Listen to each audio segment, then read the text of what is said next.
À la fin de ce tutoriel, tu seras en mesure de monter tes propres vidéos sur ton téléphone via l'application CapCut.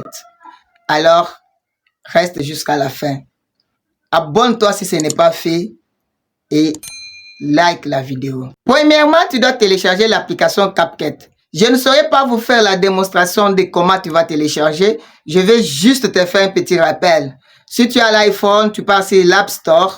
Si tu as l'Android, tu pars sur Play Store. Une fois ouvert, l'application CapCut nous demande de créer un compte. On peut le faire avec notre compte Gmail, notre compte Facebook ou TikTok. Ici, nous voyons un gros bouton Nouveau projet. C'est ici où vous pouvez importer votre vidéo pour l'éditer vous-même. Et en haut, nous avons plusieurs boutons. L'appareil photo, tu peux prendre directement une photo et l'éditer dans CapCut. Les images IA ou d'intelligence artificielle, c'est pour la version payante. Je ne vais pas en parler. Ici, nous avons retouche. Donc ici, tu peux retoucher, peut-être rendre la police, rendre les visages. Ici, nous avons les légendes automatiques. Donc, tu peux générer les légendes ou les sous-titres. Tu cliques sur développer et ici, il y a auto. Un bouton où tu peux demander à CapCut de générer pour toi une vidéo sans rien faire, sans l'éditer, sans n'importe quoi. Autoprompteur. Donc ça c'est la face caméra. Donc tu peux te filmer avec déjà un prompt incorporé déjà dans CapCut. Donc tu l'envoies. Ici local, c'est ici où il y aura tous tes projets. Tu vas importer, éditer dans CapCut. Et juste ici, il y a les projets déjà travaillés ou édités. Si vous voulez les effacer, vous cliquez dessus. Et vous voyez là, supprimer, vous supprimez. Nous venons là de finir de faire notre connaissance avec le logiciel CapCut ou l'application CapCut. Maintenant, pour la suite, nous voulons maintenant suivre une formation que j'ai dû suivre avec l'équipe Olivier de la stratégie vidéo. C'est une chaîne que j'aime beaucoup. Suivons tous ensemble. Elle est trop rapide, la personne qui explique. Mais s'il y a des questions, posez-moi la question. Voyez et revoyez la vidéo. Je pense que vous serez consolés. Ciao, on se retrouve à la fin. Là, je souhaite faire un montage complet de ma vidéo YouTube. Donc pour cela, je vais cliquer sur Nouveau projet. Et donc je vais venir sélectionner mon rush de base qui est donc le face caméra d'Olivier. Je le sélectionne comme tout à l'heure en cliquant sur le petit rond en haut à droite. Et je fais ajouter. Donc là on voit que dans la timeline qui est présente juste ici, mon rush a bien été ajouté. Si jamais vous avez des images d'illustration que vous souhaitez ajouter à votre montage, je vais vous montrer tout à l'heure comment le faire. Donc pour se déplacer dans la timeline, il vous suffit juste de rester appuyé et de faire glisser vers la gauche votre vidéo. Et donc là on voit qu'on est par exemple à 12 secondes sur 1 minute 54. Pour revenir au tout début, je glisse vers la droite. Ensuite, en cliquant juste ici, on va pouvoir régler les paramètres. Donc on a par exemple la résolution. Donc moi ici, je vais laisser 1080p. En fréquence d'image par seconde, je vais mettre 25 puisque ma vidéo est tournée en 25. Et ensuite, je vais laisser tel quel. Donc ici, je fais le montage d'une vidéo horizontale. Si jamais votre vidéo est filmée en verticale, le logiciel s'adaptera tout seul. Si vous avez filmé une vidéo horizontale pour faire ensuite un TikTok par exemple en vertical, vous devrez aller juste ici dans la barre en bas, glisser jusqu'à format, cliquez dessus et ensuite sélectionnez le format 9/16e. Et ensuite, à l'aide de vos deux doigts comme on a vu précédemment, vous allez pouvoir agrandir votre image pour qu'elle prenne tout le cadre. Pour annuler, il vous suffira juste de cliquer sur la flèche qui est présente juste ici. Ensuite ici, le bouton avec le triangle, c'est pour faire play sur votre vidéo. Donc maintenant, pour dérusher notre vidéo, vous allez avoir plein d'outils qui sont présents dans la barre juste en bas. Quand on clique sur modifier, vous avez par exemple l'outil diviser, vitesse, animation, etc. Donc pour dérusher notre vidéo, l'outil qu'on va le plus utiliser, c'est l'outil diviser. Donc par exemple là je vais faire glisser ma vidéo vers la gauche pour savoir quel morceau je dois enlever au tout début de la vidéo. Donc là Olivier est en train de me donner des indications sur le titre de la vidéo, il fait son clap avant de commencer à parler. Et là je vois qu'il est en train de prononcer le premier mot. Donc tout ce qui est avant ce moment, je n'en veux pas du tout dans mon montage, donc je vais cliquer sur diviser. Donc là on voit que j'ai désormais deux vidéos distinctes. Je vais venir sélectionner mon morceau qui est juste devant ici et je vais cliquer sur supprimer. Et donc là on voit qu'il n'y a pas toute la préparation d'Olivier, mais qu'il commence directement à parler. Donc ensuite je vais déjà réfléchir quand est-ce que je vais mettre des zooms et des dézooms dans mon montage. Donc pour savoir quand les placer, en fait il faut que vous lisiez la phrase, et à partir du moment où vous allez mettre une virgule ou un point dans cette phrase, eh bien il faudra placer un cut dans votre montage. Donc par exemple je vais faire play. Super nouvelle pour vous les gars, c'était vraiment trop important pour ne pas vous en parler, surtout Au moment où il va dire surtout, je vais placer un cut. pour les petites chaînes YouTube qui sont en développement. Et Là il a par exemple une respiration, donc je vais venir l'éliminer également en mettant un cut juste ici et jusqu'à ce qu'il reparle. Je vais venir sélectionner le morceau du milieu. Pour être un peu plus précis dans ma timeline, je peux l'agrandir à l'aide de mes deux doigts, cliquer et supprimer.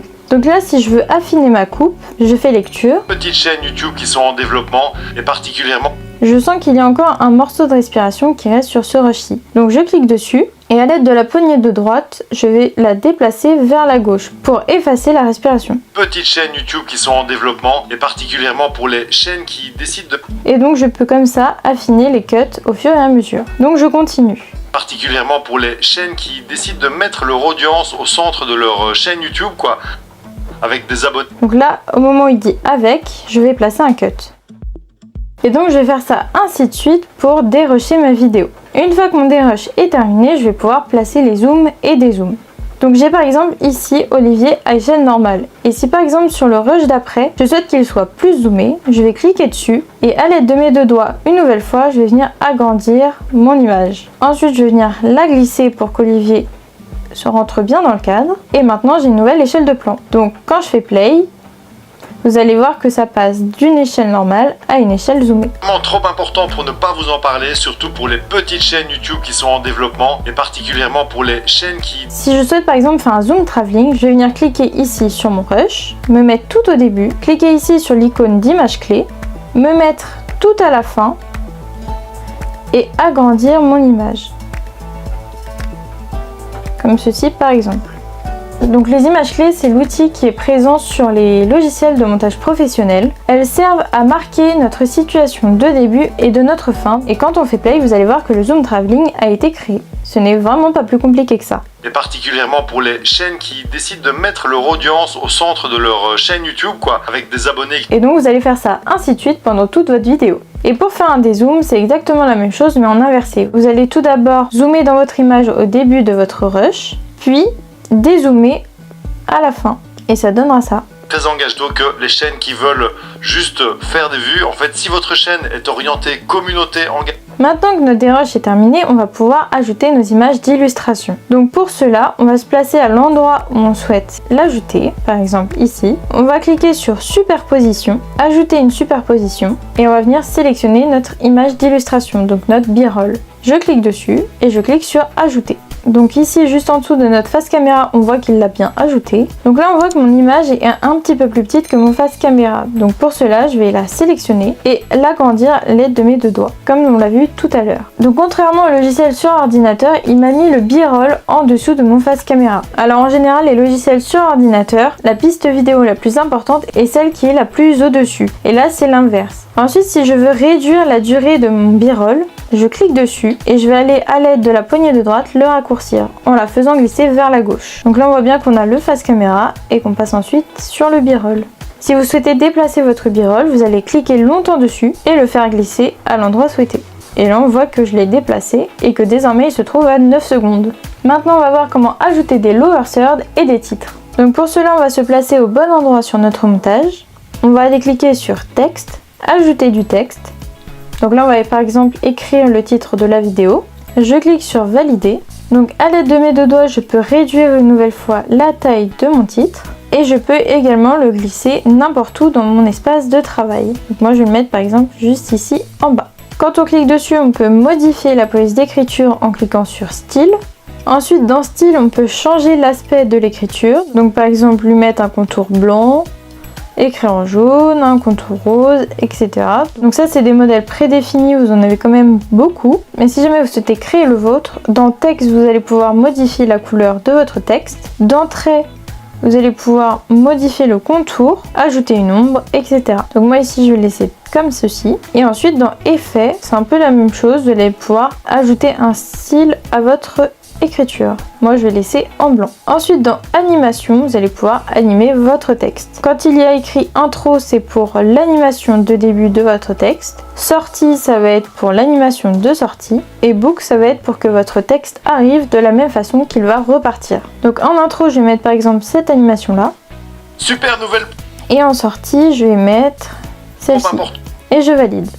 Et si vous souhaitez modifier la durée de votre texte, vous allez utiliser les poignées de droite et de gauche pour le faire durer plus ou moins longtemps. Ensuite, pour ajouter des sous-titres, on va se rendre dans Légende automatique. Source sonore, on va sélectionner de la vidéo et on va cliquer sur Démarrer. Donc là, on voit qu'il m'a sous-titré toute ma vidéo. Donc dans un premier temps, si vous voyez qu'il y a des fautes dans votre sous-titre, vous allez cliquer sur Modification groupée. Et là, vous allez retrouver tous les sous-titres de votre vidéo. Si vous souhaitez par exemple modifier celui-ci, vous cliquez dessus, vous supprimez l'erreur et vous réécrivez le texte correctement. Et vous cliquez ensuite sur Valider. En cliquant sur Style, vous allez pouvoir modifier l'aspect de vos sous-titres. Donc la police une nouvelle fois, le style, donc je peux mettre ça par exemple comme ceci. Vous avez vraiment beaucoup de choix dans vos sous-titres. Je vais les mettre par exemple comme ceci et je clique sur Valider. Et là on voit qu'il m'a modifié l'aspect de tous mes sous-titres. Vous pouvez également ajouter une animation, donc par exemple pour les faire apparaître comme ceci. Ça va être un... Bon, déjà avant c'était pas évident de monétiser sa chaîne et depuis le 13 juin 2023, YouTube a complètement... Ensuite on peut également ajouter des transitions entre deux rushs. Donc pour cela on va venir cliquer sur le carré blanc entre deux rushs et là on peut sélectionner n'importe quelle transition qui se trouve ici. Donc je vais par exemple mettre un agrandissement. Développement et partie. Je valide et voici ce que ça donne. Petites chaînes YouTube qui sont en développement et particulièrement pour les... Alors ensuite on va ajouter de la musique et des effets sonores. Donc pour cela on va se rendre dans Son. On se place là où on souhaite ajouter de la musique, donc par exemple ici depuis le début. Donc je clique de nouveau sur Son. Et là, comme tout à l'heure, on peut soit sélectionner des sons originaux de TikTok, soit des sons qui font partie de votre bibliothèque, ou encore des sons qui sont déjà présents dans CapCut. Donc moi je vais retourner par exemple dans Vlog et je vais écouter les musiques.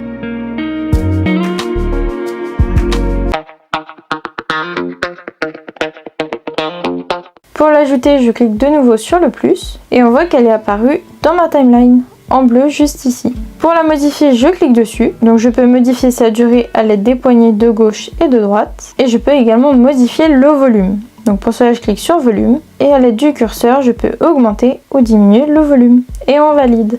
On peut également ajouter un fondu en cliquant sur fondu.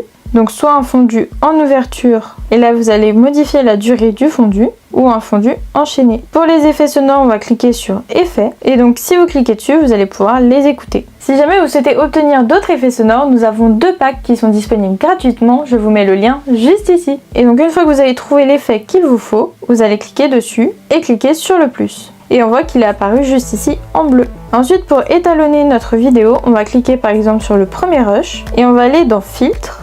Et là on voit qu'on a plein de filtres qui sont disponibles. Donc je vais venir par exemple cliquer sur Show. À l'aide du curseur je peux appliquer plus ou moins le filtre. Donc moi je vais pas l'appliquer beaucoup. Et ensuite je peux cliquer sur Appliquer à tout pour que ça s'applique tout au long de ma vidéo et que je n'ai pas besoin de le faire rush par rush. Sinon toujours dans Filtre, vous pouvez ajuster vous-même la colorimétrie de votre vidéo en cliquant sur Ajuster. Donc vous allez pouvoir modifier la luminosité, le contraste, la saturation, l'exposition, etc. Donc pour avoir un rendu vraiment personnel. Une fois qu'on a fini le montage de notre vidéo, on va pouvoir cliquer sur la flèche juste ici en haut pour l'exporter. Et là on voit que notre vidéo est bien en train de s'exporter.